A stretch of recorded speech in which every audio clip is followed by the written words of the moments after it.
So guys, my BRRR project has been completed. The refurb has been done. What I want to do in this video is take you through the profit that I made, all of the costs involved, but also the profit that I made at the end of it. This is going to be a summary of it, guys. You're going to want to take notes, you're going to want to take screenshots, etc., to give you an overview of how much doing a refurb like this costs and what kind of profits you can expect to make, guys. So as you know, guys, my goal in investing in property and taking you on this journey with me is to create free time, guys, freedom, generate a passive income that pays for my costs so that I can live free and independently. And that is why I've switched up my strategy from normal buy to let to BRRR, because the returns, guys, are much greater. It's higher risk, there's a lot more to it, there's a lot of complexity, a lot of research, etc., etc. But the returns, as you'll see, stick around, guys, are definitely worth it.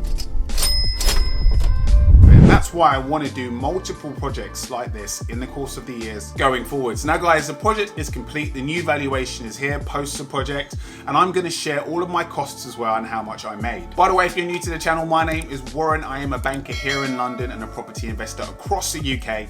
My goal is to live free and independently from property, so I'm looking for an income of £3,000 per month from property. If that's what you're into too, if you want to live free and independently, like, subscribe and share this channel with other people who are like-minded. So let's get straight into the numbers, guys. So as you can see here, I bought the property for £127,000. Now I bought this at auction, and when you buy at auction, you tend to have a certain set amount of days to complete in, usually 14, 28 or 56 days.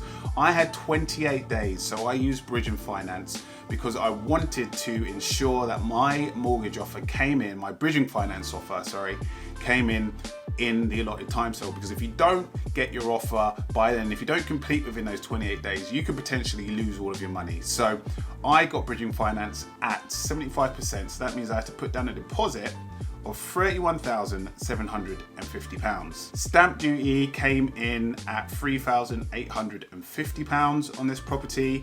Now, when you buy at auction, a lot of the time in the terms and conditions of sale, you pay for the seller's legal fees. I had to pay £1,100 towards the seller's legal fees. My own legal fees that I paid to my solicitor were £1,144. Now also, when you buy at auction, you pay what is called a buyer's premium. This is the worst part of buying at auction, guys. And essentially, it's a requirement for the purchaser, i.e. myself, to pay a premium to the auctioneer. So everybody buying a house pays this premium, and that came in at £7,620. Now, pro tip, guys, this pushes the cost of the purchase right up for obvious reasons, but it can still work, okay? The deal can still work. You need to factor these costs, especially the buyer's premium, into your overall purchase. Do the numbers, and if it still stacks up, which you will see in this case it did, still go ahead. But really important to factor these in way before you even go and visit a property or view it, because it can make or break a deal. Now, I've paid buildings insurance of £421 for 4 months. The property was vacant whilst it was being refurbed, but from the point of completion, the building is now yours, so you're now responsible for insuring it. Now, other incidental stuff like title insurance, searches, etc., came to £358. Survey and valuation fees as part of getting the bridging finance was £230. The refurb, and this is the cost of labour as well as the materials, came to £16,562. Now, in terms of how this is broken down, the labour costs were £10,218, and the materials, the bulk of which was the kitchen and the flooring, came to £6,344. Now, I had bridging finance on this property for a total of 4 months, and that came to £3,620. The redemption admin fee, another one of those fees that they just squeeze in there for the pleasure, like you're not paying them enough already. They say, here's another fee. This is the redemption admin fee. So when I exchanged my bridging finance for a mortgage, you get charged another fee for that.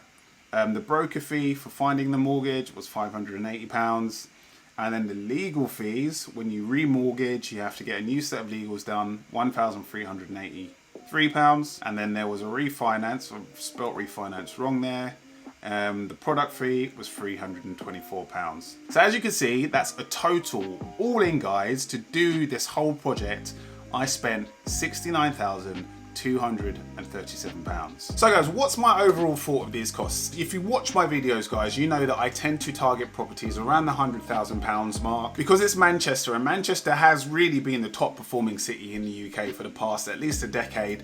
Properties are more expensive in that part of the northwest, and also because it's such a well-performing, great city to own property in, you're paying a bit of a premium for this property. So for example, a 2-bed in Manchester is going to be more than a 2-bed in Liverpool or Nottingham or Sheffield, and they're all great cities as well, by the way, but Manchester is really up there. So when I was looking at this property, I knew that I was going to pay more than I usually do, but because it was Manchester and it's such a great location, guys, I took a conscious decision to go with it, and with that came a slightly higher property price. This is a 2-bed, by the way, so it's still really good for a 2-bed. And even though it was above what I normally pay, I got it £13,000 below its valuation at the time. The valuation came in at £140,000. And I mentioned it already, but the auction-related costs totaling £8,764, so that's the buyer's premium and the seller's fee, have materially pushed the costs up. But overall, a good, solid purchase. This is going to be a foundation of my property portfolio going forwards. So now let's move on to the profits that I made from this BRRR refurb project. So as we can see, the total cost for this BRRR refurbishment property was £69,273. I bought this property for £127,000 and I got bridging finance at 75%.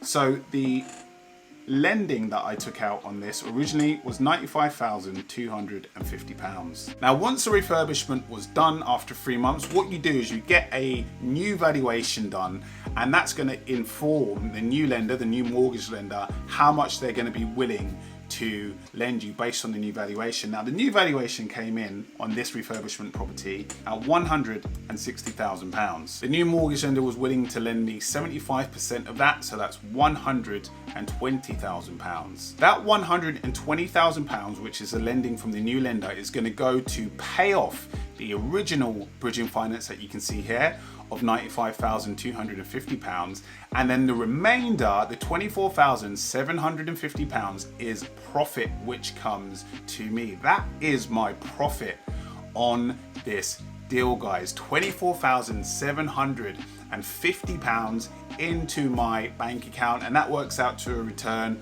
of just under 36%. So guys, those are the numbers on my first ever BRRR refurbishment project. As you can see, the return that I got off of this property is far greater than all of the existing properties in my portfolio. On average, the return that I get from the properties in my portfolio is between 5 and 7% because I'm just getting rental income from those year to year. With this particular strategy, the return is coming from the rise in value, so it's going to be a lot greater.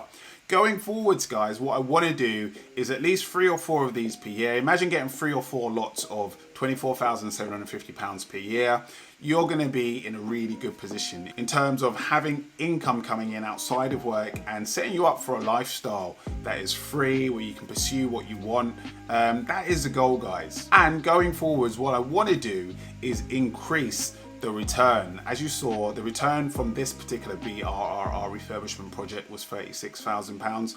I want to get that number up to the 50s, 60s, 70s percentage wise going forward. So as a first pass, I feel like getting a third, just over a third back of my money, really good. I'm really happy with that. But of course, I'm always looking to improve, level up. So going forwards, I'm going to pursue higher returns. But as a first goes on a BRRR refurbishment project, I'm really happy with that. Let me know what you think in the comment section below. Let me know what you think of the costs and all of that kind of stuff. And don't forget, Manchester is a great part of the UK to be invested in. The value of the property is only going to go up over time. But yes, guys, like, subscribe, share this with other people. Take notes for yourself on what you've seen today, because hopefully it's going to help you with your own projects. And I'll see you guys in the next one.